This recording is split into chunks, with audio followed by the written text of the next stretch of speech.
Buenas noches, hermanos. Hoy les traigo otra enseñanza. Soy Ramón Pérez, soy teólogo y apologista católico. Hoy voy a demostrarles con capítulos y versículos la sucesión apostólica. ¿Qué es la sucesión apostólica? La sucesión apostólica es desde que Cristo fundó su iglesia con los apóstoles. De allí tiene sucesores hasta el día de hoy. Y esa sucesión apostólica se encuentra dentro de la Iglesia Católica. Y hoy se los voy a comprobar con la Biblia dándoles capítulos y versículos para que los lean y lo comprueben con sus propios ojos. La Iglesia de nuestro Señor Jesucristo tiene sucesión apostólica que viene desde los apóstoles hasta nosotros. Los hermanos separados no tienen la sucesión apostólica. ¿Por qué? Porque iniciaron con Martín Lutero hacia el año 1520 para acá. No existían en el tiempo de Jesucristo, no fue la iglesia que nuestro Señor Jesucristo fundó. Ahora ellos, para querer refutar eso, dicen que la iglesia católica tampoco es fundada por nuestro Señor Jesucristo, que la fundó Constantino. Pero el ladrón juzga por su condición. Como ellos fueron fundados por un hombre, asimismo también quieren ponerle un nombre de fundador a la Iglesia Católica. Ejemplo, Testigos de Jehová, fundados por Charles Taze Russell. Adventistas del Séptimo Día, fundados por Elena Gold White. Mormones, por José Smith. Y como ellos tienen un nombre de fundador, también le quieren poner un nombre de fundador a la Iglesia Católica. Pero hoy yo se los voy a demostrar que esa es una mentira. Bueno, para empezar, ya sabemos, porque ya se los he dicho en otros videos muchas veces, Jesucristo fundó la iglesia sobre Pedro en Mateo 16, 18 al 19. Ahí dice: tú eres Pedro, piedra, y sobre esta piedra edificaré mi iglesia. Los poderes del infierno no prevalecerán sobre ella. Y después les da las llaves. Le dice: yo te daré las llaves del reino de los cielos. Ahí es donde le está fundando en Pedro. Eso ya lo he dicho muchas veces. Ahora, esa iglesia tiene que llegar hasta el fin de los tiempos. No puede parar. O sea, si esa iglesia no pudo haber sido fundado de Constantino para acá ni de Martín Lutero para acá, fue desde Jesucristo. Y esa tiene que existir para siempre. ¿Por qué? El mismo Jesucristo lo dice en Mateo 28, 20. Dice: yo estaré todos los días con ustedes hasta el fin de este mundo. O sea que esa iglesia empieza con Jesucristo, tiene que llevar 2000 años y todavía estar viva en este mismo momento al presente. Y también lo dice Pablo en Efesios 3:21. La gloria a Dios en la iglesia y en Cristo Jesús por todas las generaciones. O sea, desde que empezó hasta ahorita, esa iglesia tiene que existir. Y hoy les voy a mostrar con capítulos y versículos con la sucesión apostólica, que esa es la iglesia católica. Ahora, la iglesia de Jesucristo no se reconoce por los milagros como nos quieren hacer creer nuestros hermanos separados. Es que aquí hay milagros, como hizo Pedro, como hicieron los apóstoles, como hizo nuestro Señor Jesucristo. No. La Biblia no dice que se reconocerá la iglesia de nuestro Señor Jesucristo por los milagros. Ese tema también ya se lo di. Si quieren volver a leerlos, esas citas bíblicas, está en Mateo 7, 21 al 23, está en Mateo 24, 25, está en Marcos 13, del 20 en adelante y le ponemos, está en Segunda de Tesalonicenses 2, del 9 al 10. O sea, hay muchas citas bíblicas donde allí dice que no se reconocerán por los milagros, como nos quieren hacer creer nuestros hermanos separados. Pero Pablo nos dice cómo reconocer esa iglesia. Y nos lo dice que es por la sucesión apostólica. Esa iglesia tiene que tener los apóstoles. Y lo vamos a leer de la Biblia. Está también en la Biblia protestante, en la Biblia Reina Valera. Todas las citas bíblicas que yo les doy yo estoy usando la Biblia católica, pero también están en la Biblia Reina Valera porque no utilizo los 7 libros que ellos le quitaron. Y sin utilizar esos 7 libros, les puedo comprobar todas las teorías católicas. Bueno, ahora vamos a ver ahora vamos a Primera de Corintios 12:27, y aquí nos dice cómo se reconoce la iglesia de nuestro Señor Jesucristo. Nos lo deja bien claro. 12:27 dice: ustedes son el cuerpo de Cristo. Se me olvidó un pequeño detalle antes de llegar aquí. Ahora, esa iglesia que nuestro Señor Jesucristo fundó es para la salvación. Ya se me está pasando este detallito. Ese es para que nos podamos salvar, para que nosotros vayamos a Cristo, vayamos al cielo a través de esa iglesia. No es como dicen nuestros hermanos separados, que solo basta creer y ya. Y que la religión no importa, que la iglesia no importa. Sí importa. Y se los voy a leer, se los voy a mostrar con la Biblia, y lo pueden leer también ustedes para que vean que sí importa. Entonces ahora, para empezar, nos vamos a ir a Efesios 5:23. Allí vamos a mirar que sí importa la iglesia. En Efesios 5:23, esto nos lo dice Pablo. Porque si no importara, ¿para qué la fundaría nuestro Señor Jesucristo?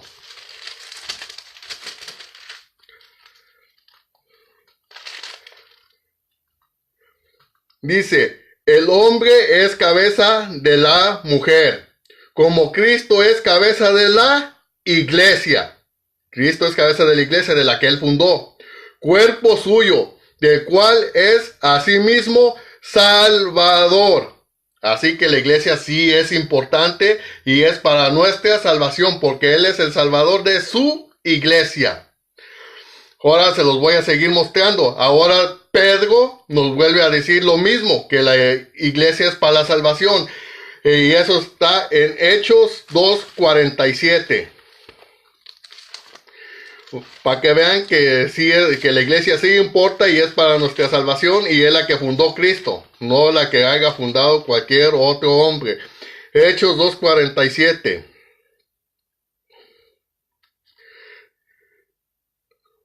Dice: alababan a Dios y se ganaban la simpatía de todo el pueblo, y el Señor agregaba cada día a la iglesia a los que se iban salvando.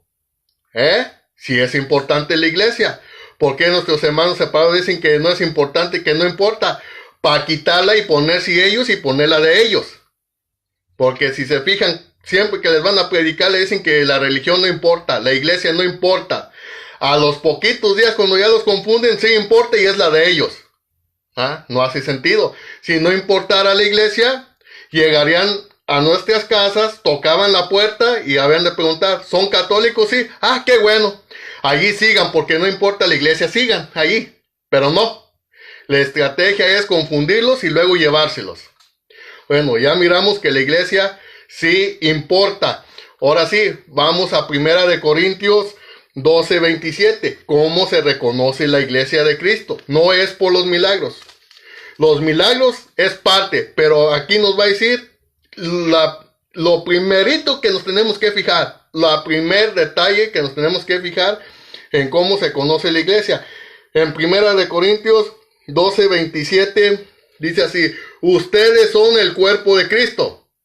¿Se acuerdan en Efesios 5:23 que Cristo dice que la iglesia es su cuerpo? Bueno, ustedes son el cuerpo de Cristo. Se está refiriendo a la iglesia. Y si tienen duda de que la iglesia es el cuerpo de Cristo, también está en Colosenses 1:18. Otra cita bíblica. Si quieren saber otra, en Efesios 2 del 20 en adelante, lo vuelve a decir. Bueno, para que no quede dudas. Ahora, otra vez, Primera de Corintios 12:27. Ustedes son el cuerpo de Cristo y cada uno en su lugar es parte de él. En primer lugar, fíjense bien, en primer lugar están los que Dios hizo apóstoles en la iglesia. La iglesia tiene que remontarse hasta el tiempo de los apóstoles, llegar hasta Cristo. Dice, en segundo lugar, los profetas. En tercer lugar, los maestros. Allí estoy yo. Soy maestro. Después vienen los milagros. ¿Ya ven? Los milagros ya está por último. Lo primero que nos tenemos que fijar que en esa iglesia estén los apóstoles. Y ahora les voy a mostrar lo que es la sucesión apostólica desde Cristo hasta acá. Cristo fundó una iglesia, tiene que durar hasta el fin del mundo. Lo dice en Mateo 28:20 y Efesios 3:21. ¿Cómo va a durar esa iglesia hasta este momento si la funda sobre los apóstoles y son hombres mortales que se van a morir? Por la sucesión apostólica.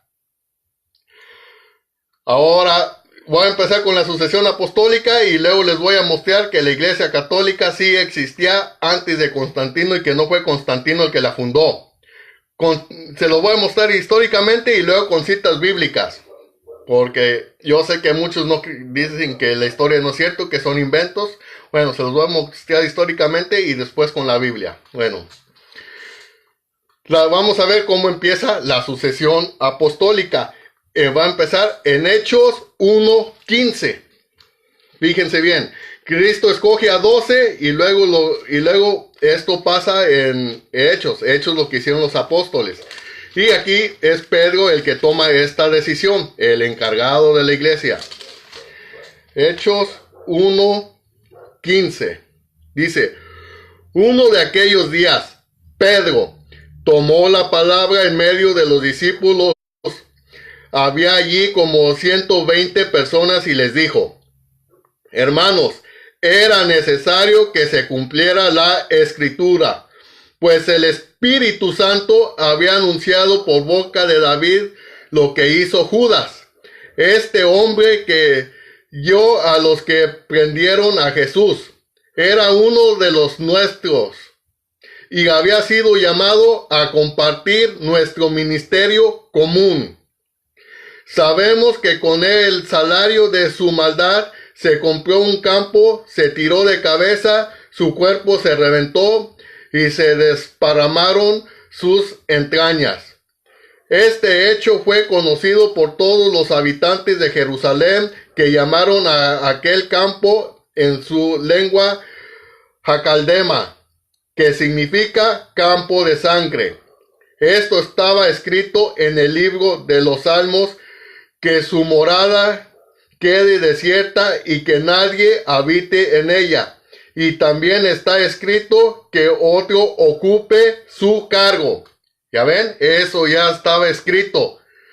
Otro va a ocupar su cargo. Dice, tenemos pues que escoger a un hombre de entre los que anduvieron con nosotros durante todo el tiempo en que el Señor Jesús actuó en medio de nosotros, desde el bautismo de Juan hasta el día en que fue llevado de nuestro lado. Uno de ellos deberá ser junto con nosotros testigo de su resurrección. Y ahí es cuando escogen a otro, ahí es cuando escogen a otro, a otro apóstol que va a reemplazar a Judas. Y para mirar que ahí es cuando reemplazan a otro apóstol que va a reemplazar a Judas, acuérdense que eran 12. Murió Judas, quedaron 11. Ahora vamos a ver qué dice en Hechos 2:14. Dice, entonces Pedro con los 11 a su lado, ya ven, ya hay un nuevo apóstol. Con los 11, Pedro y otros 11. Debería de ser Pedro y otros 10, 11, porque murió Judas, pero no. Ya hay nuevo apóstol. Ahora les voy a demostrar cómo cómo se nombra un nuevo apóstol. Si ustedes han visto una ordenación sacerdotal, un cura se recibe con la imposición de las manos. Y eso viene desde la Biblia. Y aquí me pueden decir, allí no dice que le impusieron las manos. Allí no lo dice. Pero en otra parte, en Hechos, también nos va a decir cómo se daba el poder. En Hechos 8:18, ahí nos lo va a decir cómo. Y verán que sí es por la imposición de manos. Hechos 8:18. Dice, al ver Simón que mediante la imposición de las manos de los apóstoles se transmitía el Espíritu, les ofreció dinero. ¿Cómo se transmitía? A través de la imposición de las manos. Dice, diciendo, denme a mí ese poder, de modo que a quien yo imponga las manos reciba el Espíritu Santo. Pedro le contestó, al infierno tú y tu dinero, ¿cómo has pensado comprar el don de Dios con dinero? Ese don se va transmitiendo con la imposición de las manos y no se compra. Eso es a quien esté preparado y esté listo y vean que está listo para recibirlo. Y aún así fallan. Y muchos hermanos separados me han dicho, y entonces, ¿por qué fallan los sacerdotes? Eso ya estaba escrito. Por la misma razón que falló Judas. Porque el diablo está en todas partes y Judas fue escogido personalmente por nuestro Señor Jesucristo. Ahora, vamos a seguir viendo la imposición de las manos. Ahí vemos cómo escogen a uno. Ahí ya miramos cómo Pedro escogió a otro, que fue Matías. Y leen todo el capítulo desde Hechos de 1:15 hasta 2:14, van a ver que fue Matías al que escogió. Ahora vamos a Hechos 6, de 1 en adelante. Aquí nos va a dar otro dato para que vean cómo sigue la sucesión por la imposición de manos. Hechos 6, del 1 en adelante, hasta el versículo 6 vamos a leer. Dice, por aquellos días, como el número de los discípulos iba en aumento, hubo quejas de los llamados helenistas contra los llamados hebreos, porque según ellos sus viudas eran tratadas con negligencia en el servicio diario.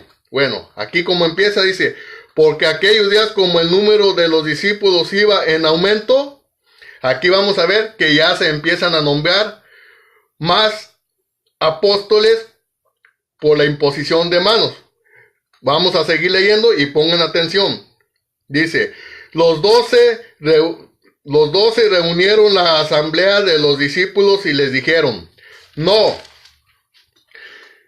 es correcto que nosotros descuidemos la palabra de Dios por hacernos cargo de este servicio.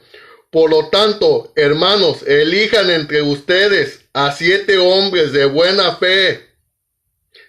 fama, llenos del Espíritu y de sabiduría. Les confiaremos esta tarea mientras que nosotros nos dedicaremos de lleno a la oración y al ministerio de la palabra. Entonces ahora van a escoger otros 7 más porque van creciendo la iglesia. Dice, toda la asamblea estuvo de acuerdo y eligieron a Esteban, hombre lleno de fe y Espíritu Santo, a Felipe, Prócoro, Nicanor, Timón, Parmenas y Nicolás, que era uno de los prosélitos de Antioquía. Los presentaron a los apóstoles, quienes se pusieron en oración y les impusieron las manos. ¿Ya ven? Sí, la sucesión apostólica con la imposición de las manos. Y los hermanos separados no tienen la imposición de manos. Entonces con ese pequeño detalle vemos que no son la iglesia primitiva. Ahora, si un mormón me está oyendo, va a decir, no, nosotros sí tenemos la imposición de manos. Sí, pero cuando empezó su imposición de manos de ustedes con José Smith, alrededor del año 1860 por allí, no me recuerdo bien para qué les digo, pero en 1850-60 por allí empezó José Smith, y ellos mismos dan testimonio porque José Smith dio testimonio de eso en el mismo libro Mormón, que fue por la revelación de un ángel, o sea que no vienen desde Cristo. Y la imposición de manos, como leímos en 1 Corintios 12:27, los apóstoles tienen que estar dentro de la iglesia, tienen que ser desde Cristo para acá, no 1800 años después, no tiene que empezar 1800 años después. Bueno, allí ya estamos. Ahora vamos a seguir mirando la imposición de manos, que es como va la sucesión apostólica.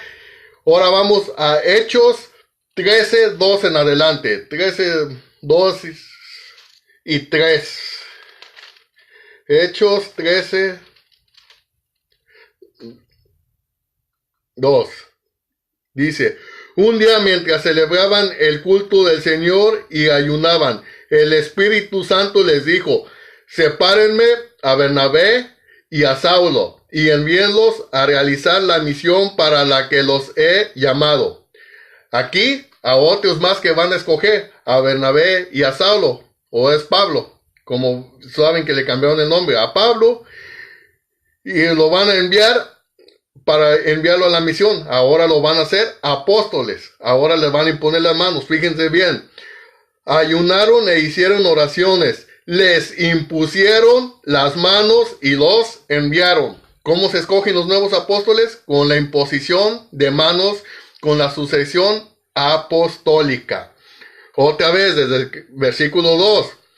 Un día mientras celebraban el culto del Señor y ayunaban, el Espíritu Santo les dijo: sepárenme a Bernabé y a Saulo y envíenlos a realizar la misión para lo que los he llamado. Ayunaron e hicieron oraciones, les impusieron las manos y los enviaron. ¿Cómo va la sucesión apostólica? Con la imposición de manos. A eso ahora vamos a seguir mirando cómo sigue la imposición de manos. Ahora vamos a 2 de Timoteo 1:6. Van a ver que sigue la imposición de manos, y así es como se eligen. 2 de Timoteo 1:6. Dice: por eso te invito a que reavives el don de Dios que recibiste por la imposición de manos. Ahora es la 2 de Timoteo. Pablo le está escribiendo a Timoteo. Timoteo recibió la imposición de manos. Y también lo dice en 1 de Timoteo 4:14. Vamos a para que vean 1 de Timoteo 4:14. Dice: no descuides el don espiritual que recibiste mediante una intervención profética, cuando el grupo de los ancianos te impuso las manos. ¿Ya ven? Como toda la sucesión apostólica es por imposición de las manos. Ahora vamos a 1 de Timoteo 5:22 para que vean que la imposición de manos sigue. 1 de Timoteo 5:22. No impongas a nadie las manos a la ligera, pues te harías cómplice de los pecados de otro. Ahí está, otra vez, la imposición de manos, y no se le impone a cualquiera. Por eso, para ser sacerdote, tienen que estudiar bastantito.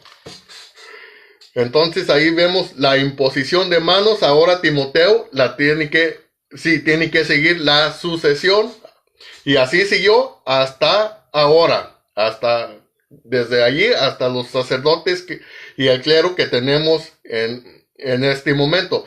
Ahora les voy a mostrar cómo sigue creciendo la iglesia. En Tito 1:5, cómo sigue creciendo y cómo se van dejando más presbíteros, más sucesores. Tito 1:5 dice: te dejé en Creta para que solucionara los problemas existentes y pusieras presbíteros en todas las ciudades de acuerdo con mis instrucciones. ¿Ya ven? Sigue creciendo la iglesia, se siguen nombrando apóstoles, los ministros se siguen haciendo, y todo por la imposición de las manos. Ahora me pueden decir, pues sí, pero eso no es la iglesia católica, porque la iglesia católica la fundó Constantino. Se los voy a mostrar que Constantino no fundó la iglesia católica. Primero, los primeros mártires de la iglesia católica, búsquenlos. Hay mártires de la iglesia católica en el siglo I, segundo y tercero antes de Constantino. Y dicen los protestantes, no, es que eso se lo inventaron. Tenemos la lista de los papas. Hasta Constantino ya va 32 papas. No, también es inventada. Bueno, no quieren creer y está en la historia. ¿Y cómo sabemos que está en la historia? Porque están las cartas que escriben los papas, y esas están históricamente. Eso lo pueden buscar en la historia, no en la historia católica, en la historia neutral. Ahí están las cartas de los papas. Pero ellos no lo quieren aceptar porque dicen que es un invento. En un debate me encontraba yo hablando con un evangélico. Yo estaba dando un tema en un grupo de jóvenes en la iglesia católica. Y me llevaron y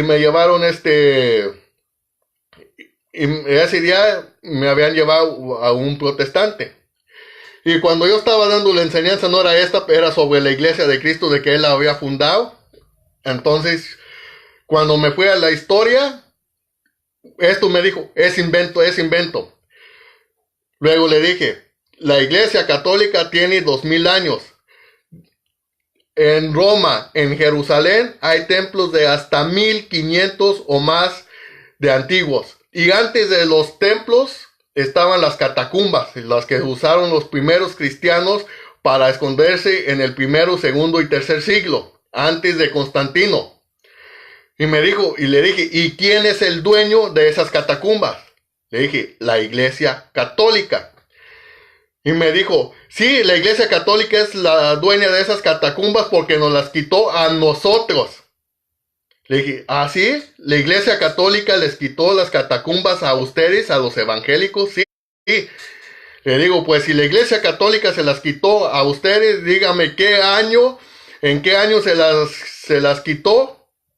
Y me dijo, nos las quitó en la Inquisición. Allí dije yo, este está más perdido que otra cosa. ¿Cómo la iglesia católica le va a quitar las catacumbas durante la Inquisición? Primero ellos empezaron con Martín Lutero. Bueno, lo niegan, dicen que no, que son los de la iglesia primitiva y que ellos tenían las catacumbas. Cuando menos en este caso, eso me dijo el evangélico en el debate. Le dije, las catacumbas están en Roma. Le dije, ¿cómo es que la iglesia católica te las quitó en la Inquisición? Sí, en la Inquisición nos mataron a nosotros, a los católicos evangélicos, y nos quitaron las catacumbas y se adueñaron de ellas. Le dije, busca la historia. La Inquisición fue en España y Francia. ¿Cómo te las iban a quitar si esas estaban en Roma? No saben ni lo que dicen, pero sí inventan y inventan. Bueno, ahora les voy a mostrar que esa iglesia primitiva, la de Jesucristo, está en Roma, no porque haya sido fundada por Constantino, sino porque se fue a Roma y allí quedó la sede, y eso está en la Biblia. Y lo vamos a leer. Está en Romanos 1, vamos a leer del 1 al 7. Bueno, para no leerlo todo, lo pueden leer ustedes todo. Vamos a leer el 1 y luego vamos a leer el versículo 6 y 7. Si ustedes lo quieren leer todo para agarrar bien el contexto y para que vean que no saco los textos fuera de contexto, como los hermanos separados, lo leen y lo agarran mejor. Vamos a leer el 1. Pablo le escribe a los romanos. Dice, de Pablo, siervo de Cristo Jesús, apóstol por un llamado de Dios, escogido para evangelizar, para el evangelio de Dios.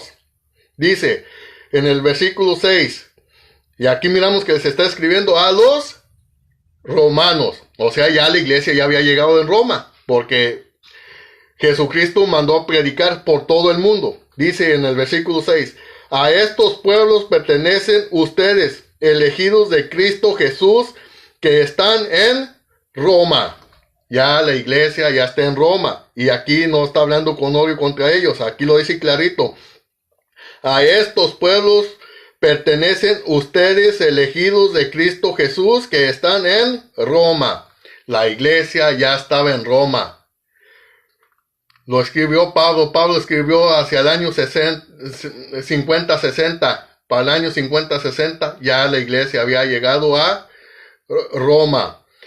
Ahora vamos a Hechos 23:11. Les voy a seguir mostrando que la iglesia estaba en Roma. Y en Hechos 23:11, aquí nuestro Señor Jesucristo manda a Pedro, a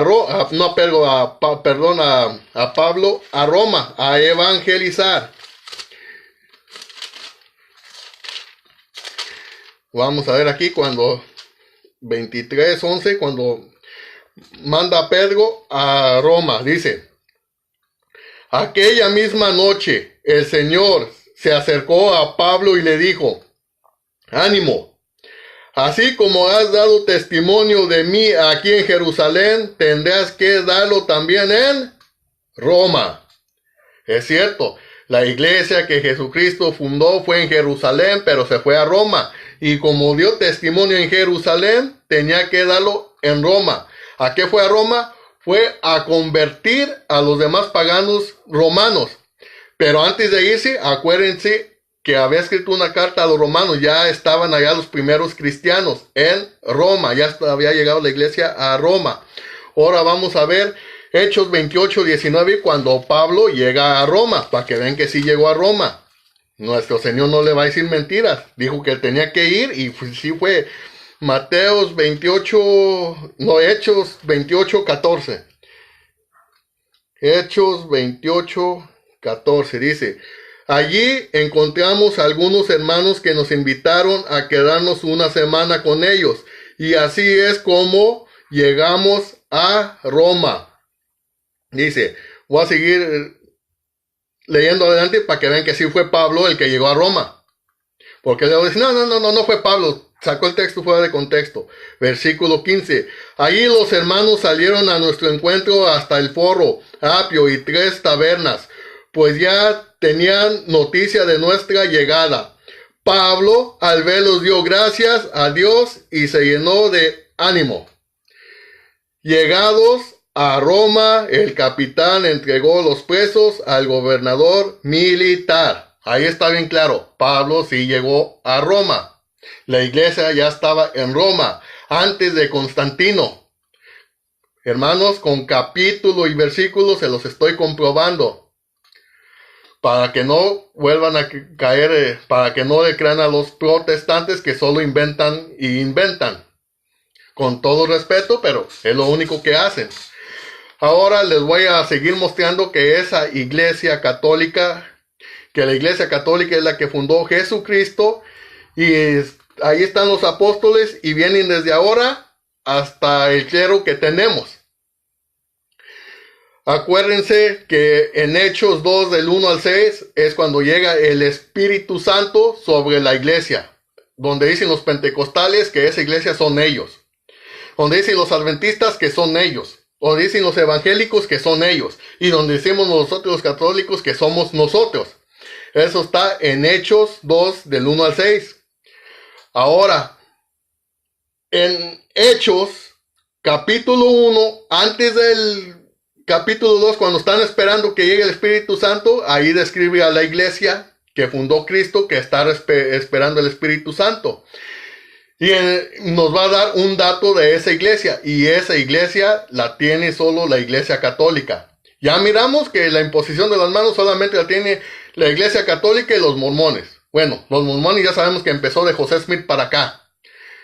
Ahora vamos a ver el otro dato para que vean que esa iglesia ya estaba, que esa iglesia es la iglesia de Jesucristo, la que está esperando la llegada del Espíritu Santo, y no los adventistas, no los pentecostales, no los evangélicos. está en Hechos 1:14.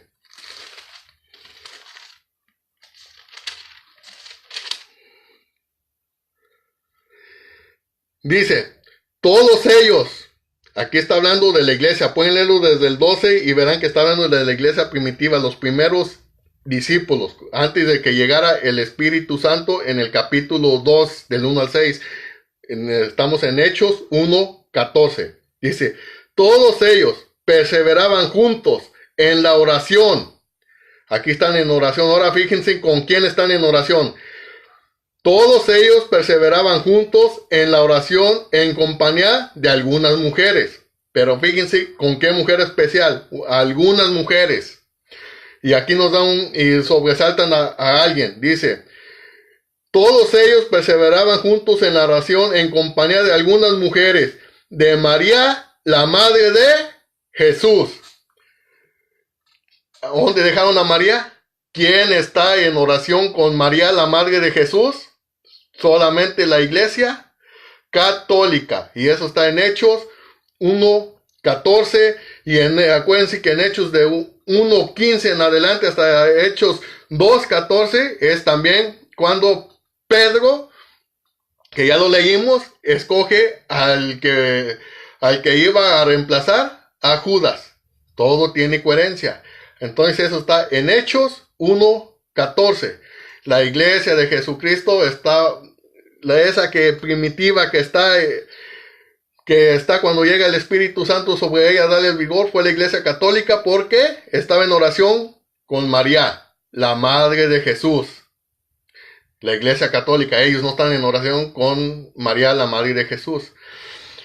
Ahora, para que vean, les voy a dar más citas bíblicas de que esa iglesia que estaba, de la que habla en Hechos 2:14, en Hechos 1:14, es la iglesia católica, la que estaba en oración con María. Vamos a leer, ahora nos vamos al Evangelio de Lucas, vamos a leer de Lucas 1:1 al 5. Para que sigan mirando. Y así es como la sucesión apostólica llega de esa creencia. Ahí estaba María hasta ahorita. Lucas 1, del 1 al 5. Vamos a leer hasta el 4.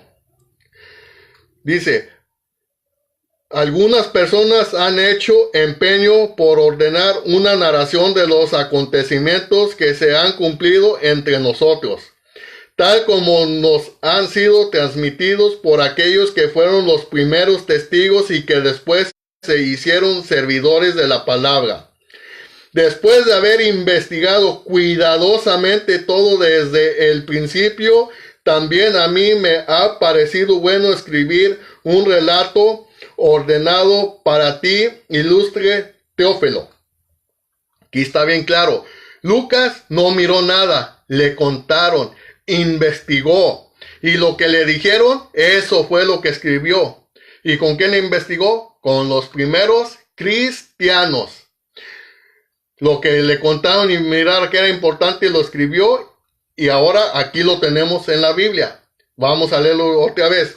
Algunas personas han hecho empeño por ordenar una narración de los acontecimientos que se han cumplido entre nosotros, tal como nos han sido transmitidos por aquellos que fueron los primeros testigos.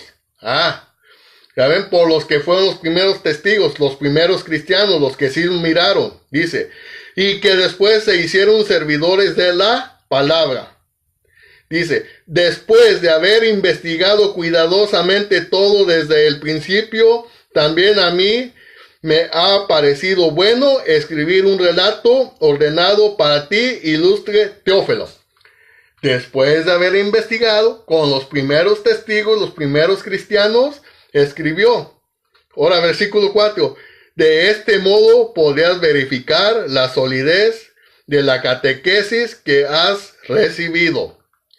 Por eso estamos seguros de que lo que nosotros hemos recibido es lo que se enseñó en el principio. ¿Por qué? Porque Lucas personalmente investigó con los primeros cristianos, los primeros testigos, los que están ahí, los que miraron y le contaron, y él lo escribió. Ahora sí, vamos a ver. A ver si tiene coherencia lo que dice la doctrina católica con la Biblia desde el principio al fin. En Lucas del 1 al 5 vemos que ahí fue lo que le contaron los primeros católicos. Vamos a ir a Lucas 1:25 a ver qué le contaron. Vamos a ir al 26. Lucas 1:26 dice: al sexto mes, el ángel Gabriel fue enviado por Dios a una ciudad de Galilea llamada Nazaret, a una joven virgen que estaba comprometida en matrimonio con un hombre llamado José, de la familia de David. La virgen se llamaba María. Llegó el ángel hasta ella y le dijo: alégrate, llena de gracia, el Señor está contigo. Exactamente lo que dice la Iglesia Católica, se hizo hace 2000 años. ¿Qué le dijo? Versículo 28. Llegó el ángel hasta ella y le dijo: alégrate, llena de gracia, el Señor está contigo. María quedó muy conmovida al oír estas palabras y se preguntaba qué significaba tal saludo. Ahora, en otras Biblias, en otra traducción dice, no dice alégrate, dice salve. Y allí es donde atacan los protestantes para decir, entonces estaba condenada y están rogando para que la salve. No saquen el texto fuera de contexto. Versículo 29, después dice: María quedó muy conmovida al oír estas palabras y se preguntaba qué significaba tal saludo. El salve es un saludo. No más que ellos tratan de manipular la Biblia, sacando los textos fuera de contexto. Pero yo me los conozco bien, para que no me engañen.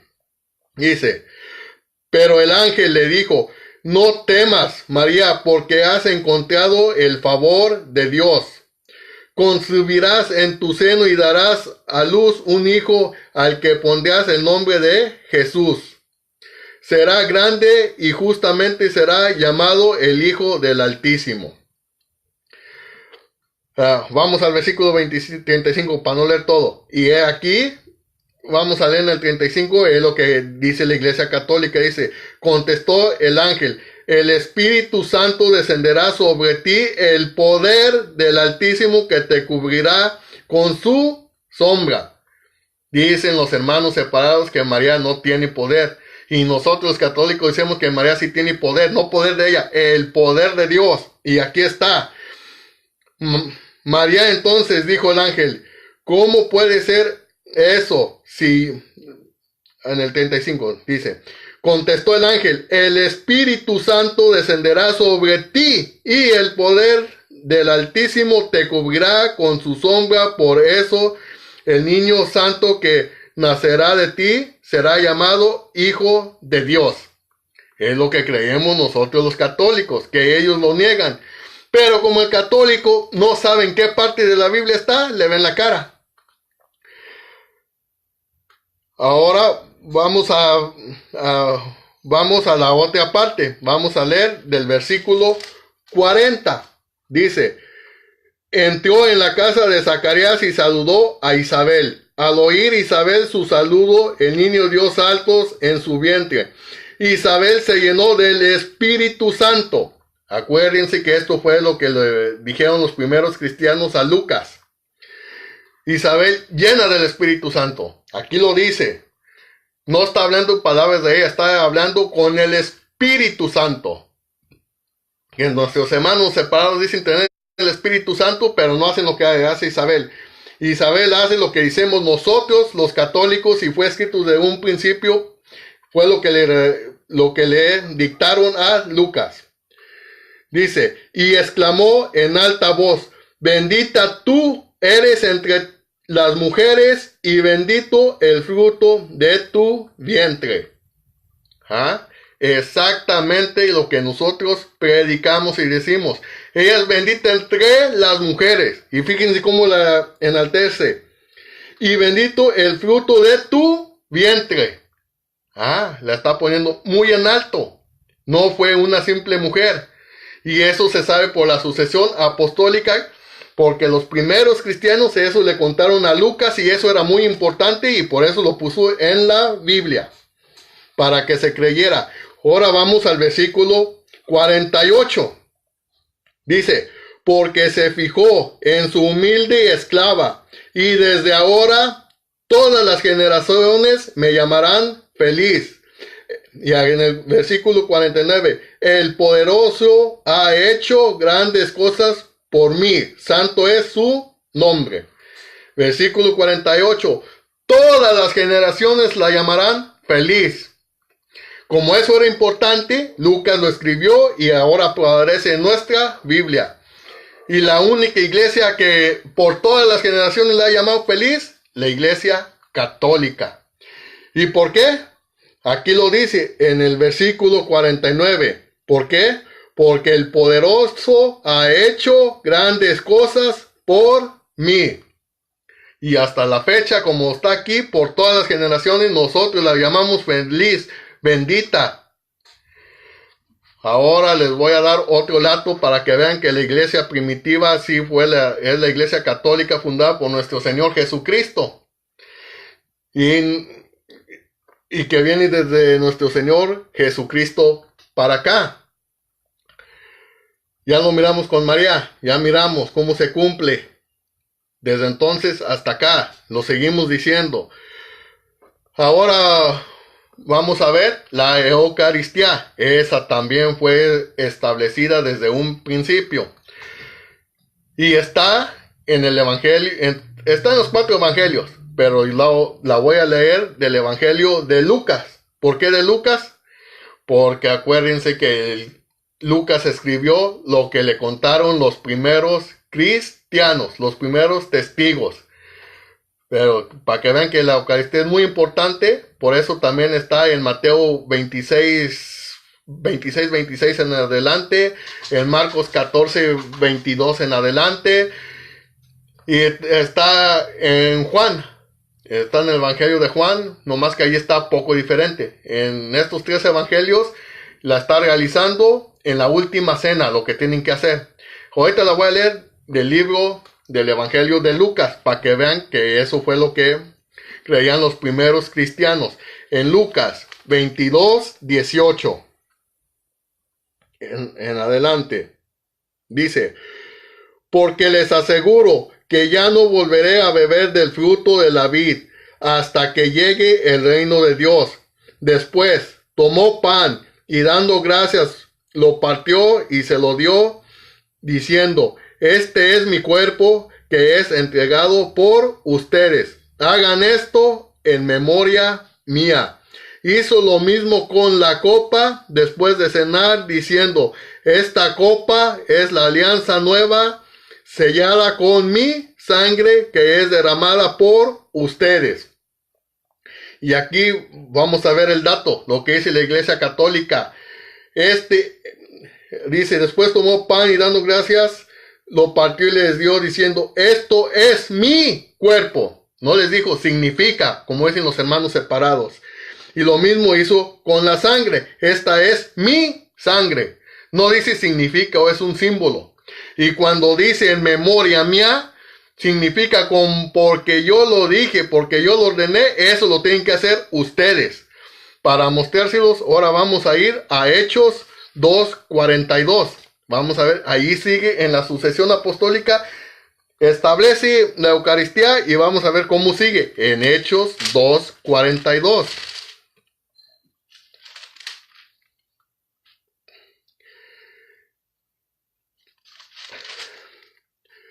Dice, eran asiduos a la enseñanza de los apóstoles. ¿Ya ven? Sucesión apostólica, ahí va la enseñanza.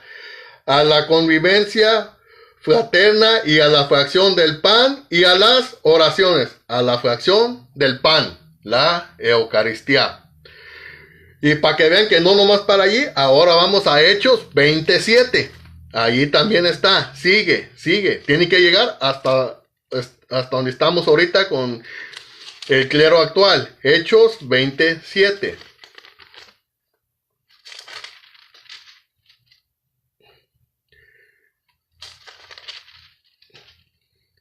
Dice, el primer día de la semana estábamos reunidos para la fracción del pan. Ya vemos que sigue. Ahora vamos a ver ahora cómo sigue. Ahora con Pablo. En 1 Corintios 11:23. Para que vean la sucesión apostólica. Ahora viene a decírnoslo Pablo. 1 Corintios 11:23. Dice, yo he recibido del Señor lo que a mi vez les he transmitido. Vamos a parar allí. Dice, yo he recibido del Señor lo que a mi vez les he transmitido. Ahora, Pablo no conoció a nuestro Señor Jesucristo. Entonces, ¿por qué dice que él ha recibido del Señor? Acuérdense de la imposición de las manos. Cuando le impusieron las manos. Entonces eso va de sucesión en sucesión apostólica. Como a él se lo enseñaron, ahora él lo va a seguir transmitiendo. Dice, yo he recibido del Señor lo que a mi vez les he transmitido. El Señor Jesús, la noche en que fue entregado, tomó pan y después de dar gracias lo partió diciendo, esto es mi cuerpo. ¿Ya ven? Ya Pablo lo está diciendo otra vez. Esto es mi cuerpo. ¿Ya ven cómo no es en memoria? Cada vez se dice lo mismo. Que es entregado por ustedes. Hagan esto. Por eso dice en memoria mía. Es una orden. Háganlo. Hagan esto en memoria mía. De igual manera, tomando la copa, después de haber cenado, dijo, esta copa es la nueva alianza en mi sangre. Todas las veces que la beban, háganlo en memoria mía. ¿Ya ven cómo sí se puede hacer muchas veces? Todas las veces que lo hagan en memoria mía. Porque yo lo dije. Y ya estamos mirando que eso lo dice Pablo. Y él no conoció al Señor. ¿Y por qué está diciendo? Este es mi cuerpo. Esta es mi sangre. No es un símbolo. Es en realidad. Y eso está en la Biblia. La única Biblia que no tiene... que no dice que es, sino dice que es símbolo. Si un testigo de Jehová me está oyendo, usted dice en la Biblia de los testigos de Jehová, traducciones del Nuevo Mundo, allí sí dice símbolo. ¿Por qué? Porque los testigos de Jehová tienen su propia imprenta y le cambiaron. Ellos no creen lo que la Biblia dice. Ellos le ponen lo que ellos creen a la Biblia. Pero como yo me conozco también la Biblia, se los voy a demostrar para que vean, si un testigo de Jehová me está escuchando, les voy a mostrar que no es un símbolo. En su Biblia de ustedes, en esas citas bíblicas, está símbolo, porque ustedes se lo cambiaron. Pero esa enseñanza, como ya lo había dicho, ya lo había dado, pasó en la última cena. Nuestro Señor Jesucristo antes de la última cena ya había dado esa enseñanza. Y está en el Evangelio de Juan. Y allí los testigos de Jehová se les pasó cambiarle. Allí no lo cambiaron. Hasta ahorita no lo han cambiado. A lo mejor ya que vean mi video, lo cambian. Pero ya me previne. También tengo la Biblia de los testigos de Jehová para comprobarles cómo lo tenían antes. Bueno. Ahora vamos a ver en la Biblia de los testigos de Jehová, en Juan 6:54, porque allí se les olvidó cambiarlo, se les pasó no sé qué, pero allí así dice, Juan 6:54, si un testigo de Jehová me está mirando, agarre su Biblia suya, traducciones del Nuevo Mundo, y va a ver que allí no dice símbolo. Juan 6:54 dice, el que come mi carne y bebe mi sangre, vive de vida eterna, y yo lo resucitaré el último día. Mi carne es verdadera comida, y mi sangre es verdadera bebida. Allí a los testigos de Jehová se les pasó, allí no le han cambiado. A lo mejor, como les digo, ahora que vean mi video, también le cambian allí. Si un testigo de Jehová me está mirando, agarre su Biblia de usted y va a ver que allí dice mi, no dice símbolo. ¿Y por qué en los demás dice símbolo? En la Biblia de ellos, porque le cambiaron. ¿Ya ven cómo se contradicen? Para que vean los testigos de Jehová que los engañaron.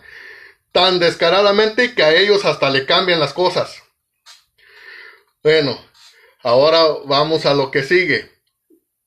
Ya miramos que es verdadera.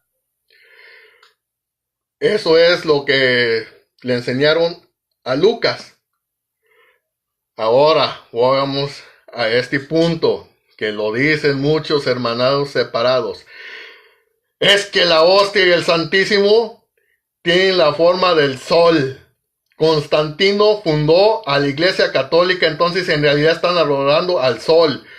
Por eso tiene forma de sol. No saben ni lo que dicen. Como no son los primeros cristianos, no saben ni por qué. Y hoy con citas bíblicas se los voy a mostrar que no es cierto que adoramos al sol, que es una calumnia. Que solo porque no hayan como malponer a la iglesia, dicen eso. Pero se los voy a mostrar con citas bíblicas. ¿Por qué? Porque el Santísimo tiene forma de sol. Y no es cierto que realmente estamos adorando al sol como dicen ellos. Bueno, vamos a ver. Les voy a... En la Biblia hay muchas citas bíblicas donde da el sol, por ejemplo. Entonces, sí es cierto, el rey de los romanos, de Roma pagana, era el sol, pero no es por eso lo tenemos nosotros. En la Biblia da ejemplos de que Dios es el sol, o más grande que el sol, diciendo que es el verdadero Dios, no el sol de los romanos. Y hay muchas citas bíblicas y están en la Biblia. De ejemplos donde el mismo Dios, hasta el mismo Jesucristo, se ponen como por ejemplos del sol, que era el Dios más grande de los paganos, pero ellos diciendo, nosotros somos el verdadero Dios, no es ese sol. Por eso está el Santísimo en forma de sol. Ahora se los voy a mostrar con citas bíblicas, para que vean que no es cosa mía. Vamos a ir a Isaías 60, 19. Eso está desde el Antiguo Testamento. Para que vean que eso no empezó con Constantino. Isaías 60, 19. Estaba hasta antes de llegar Cristo.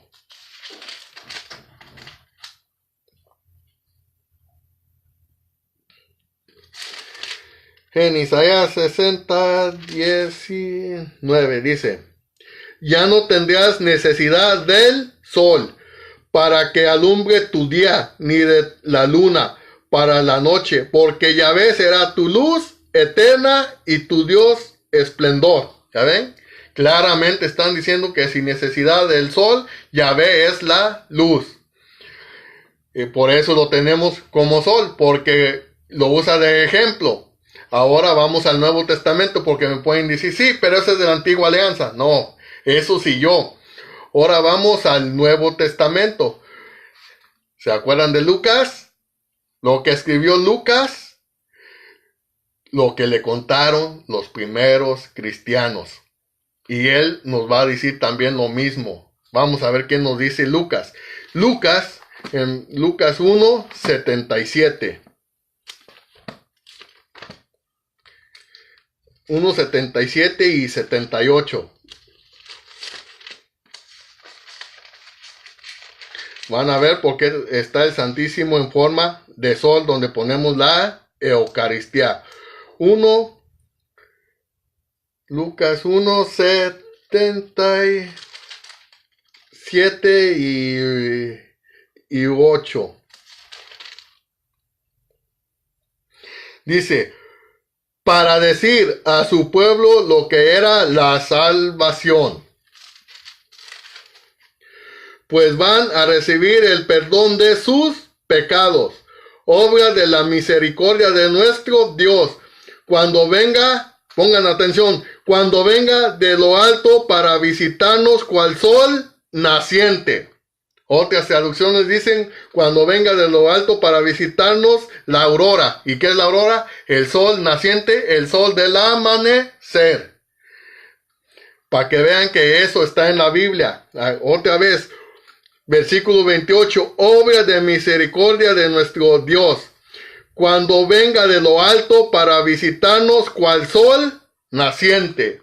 Él mismo se pone, por ejemplo, como el sol, usa el sol en sus enseñanzas, por eso lo tenemos en la Eucaristía como en forma de sol. Eso estaba escrito antes de Constantino. Era lo que creían los primeros cristianos que le contaron a Lucas. Y ya miramos en Isaías que eso estaba desde el Antiguo Testamento también. Me emociono. Ahora vamos a Hechos 26:13. ¿Cómo lo describe Pablo? En Hechos 26:13. Ahora Pablo nos viene a decir lo mismo. ¿Se acuerdan la sucesión apostólica? Y Pablo ni lo conoció. Ahora en Hechos 26:13. Vamos a ver lo que nos va a decir Pablo en Hechos de los 26, en Hechos de los Apóstoles, que fue lo que hicieron los apóstoles. Hechos 26:13.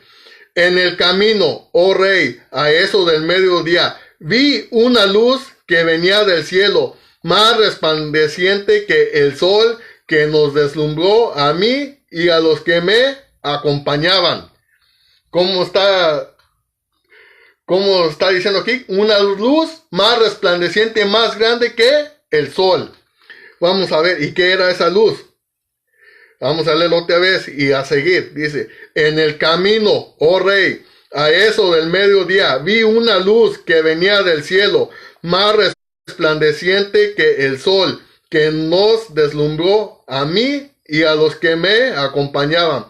Todos caímos al suelo y yo oí una voz que me decía en hebreo, Saulo, Saulo, ¿por qué me persigues en vano? Pataleas contra el aguijón. Yo dije, ¿quién eres, Señor? Y él dijo, yo dije, ¿quién eres, Señor? Y el Señor dijo, yo soy Jesús, a quien tú persigues. ¿Cómo se le apareció? Una luz más resplandeciente que el sol. Por eso lo tenemos así, porque se compara con el mismo sol. No digan mentiras, no inventen que estamos adorando el sol de los romanos. No, eso ya estaba antes de Constantino. Ahora se los voy a mostrar en Apocalipsis. Vamos a leer Apocalipsis 22:15. Para que nunca más le vuelvan a creer a los protestantes. Y el mismo Jesús nos va a decir que Él es el sol. Aquí nos va a poner en una forma claro que Él es ese sol. Dándonos a entender que Él es el verdadero Dios. No el sol que está allí. En Apocalipsis 22:15. O Revelaciones si lo leen de la Biblia Reina Valera. Apocalipsis 22. Vamos a leer está más adelante, pero yo les voy a leer desde el 15. ¿Por qué? Para que agarren bien este concepto y nunca más le vuelvan a creer a los protestantes cuando digan que nosotros adoramos al Dios Sol en lugar de nuestro Señor Jesucristo. Dice, fuera los perros. Lo estoy leyendo, así dice la Biblia. Agarren su Biblia de ustedes, no son palabras mías. Apocalipsis 22:15. Fuera los perros, los hechiceros, los impuros, los asesinos, los idólatras y todos los que aman y practican la mentira. La mentira de los protestantes, los católicos adoran al sol, por eso tienen en el Santísimo al sol. Aquí se viene esa teoría para abajo. Fíjense lo que dice Jesús en el versículo 16. Yo, Jesús, he enviado a mi ángel para decirles lo que se refiere a las iglesias. Yo soy el brote y el descendiente de David, la estrella radiante de la mañana. El sol. ¿Cuál es la estrella radiante de la mañana? El sol. Como dice Lucas 1:78, el sol naciente. En otras traducciones, la aurora, que es ¿qué? El sol radiante de la mañana, el sol del amanecer, el sol naciente. Otra vez se los voy a leer para que nunca más vuelvan a creer que nosotros, a los protestantes, que nosotros adoramos al Dios Sol en lugar de Jesucristo, que es lo que estamos haciendo en realidadmente. Aquí está porque lo tenemos allí. Dice, fuera los perros, los hechiceros, los impuros, los asesinos, los idólatras y todos los que aman y practican la mentira. ¿La mentira de qué? De que adoramos al sol. No, adoramos a Jesús. Pero ¿qué nos dice Jesús? Yo, Jesús, he enviado a mi ángel para decirles lo que se refiere a las iglesias. Yo soy, otra vez dice, yo soy el brote y el descendiente de David. Pongan atención. La estrella radiante de la mañana. Hermanos, con capítulos y versículos les he comprobado la sucesión apostólica desde los apóstoles, desde que Jesucristo fundó la iglesia hasta aquí. Compartan este video con más católicos, enséñenselo a nuestros hermanos protestantes. Si no lo quieren aceptar, ya es cosa de ellos. A todos los demás católicos también envíenselos para que no se dejen engañar, para que vean que la iglesia, la doctrina de la iglesia católica está fundamentada en la Biblia. Síganme en Facebook, Ramón Pérez, vivo en San Leandro, California, en Estados Unidos, o en YouTube como teólogo Ramón Pérez. Ahí tengo más videos, véanlos todos, compártanlos y voy a seguir subiendo más videos sobre la iglesia católica y las enseñanzas para seguir tumbando las teorías protestantes que no son ciertas. Dios los bendiga, hermanos.